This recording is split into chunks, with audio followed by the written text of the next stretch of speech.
Caroline Petit. Scélérati, antique, sadique et diabolique, précédé d'un entretien avec Daniel Mendelssohn.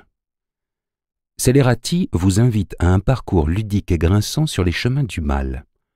Du mythe et de la fable à la littérature chrétienne, le lecteur de ces pages découvre, ébahi, les différentes facettes du jardin des supplices. Criminel sublime, impie, faux philosophe, médecin filou et charlatan, tyran, démagogue et aventurier, tyran pervers, personnalité dépravée ou toxique. Non seulement les anciens les ont tous décrits, analysés ou représentés, mais ils ont eu quelques modèles d'exception. Dérive autocratique. Le meurtre de Kleitos par Alexandre. Pris de vin lors d'un banquet, Alexandre tue un de ses fidèles compagnons, Kleitos. Plutarque attribue cet assassinat insensé aux circonstances néfastes et au vin. Mais c'est bien un cas de colère non dominée qui entraîne cette issue funeste. Kleitos avait osé exprimer l'amertume des Macédoniens face au potentat oriental qu'était devenu son roi.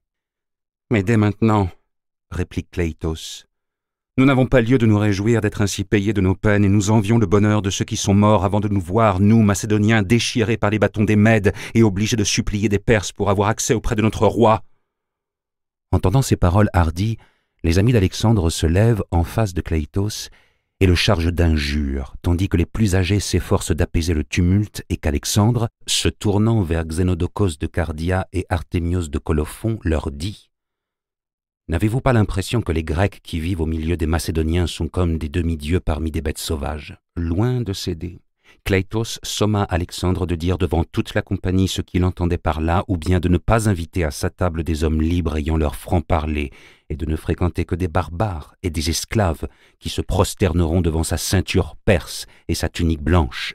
Alexandre, ne pouvant plus maîtriser sa colère, prend une des pommes qui était sur la table, la lui lance et l'en frappe, puis cherche son épée, mais un des gardes du corps, Aristophanes, s'était hâté de la lui enlever. Les autres entourent le roi et le supplient, mais lui se lève d'un bond, se met à crier et appelle à lui ses hypaspiste en langue macédonienne, ce qui était le signe chez lui d'un grand trouble. Puis il ordonne aux trompettes de sonner l'alarme, et comme celui-ci tarde et refuse, il le frappe à coups de poing.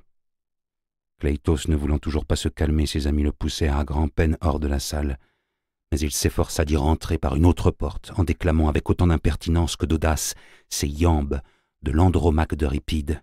« Las, comme il règne en Grèce un usage funeste !» Alors Alexandre, saisissant la lance d'un de ses gardes au moment où Kleitos s'approchait de lui, en écartant le rideau tendu devant la porte, le perça de part en part. Kleitos s'abattit en gémissant et en hurlant.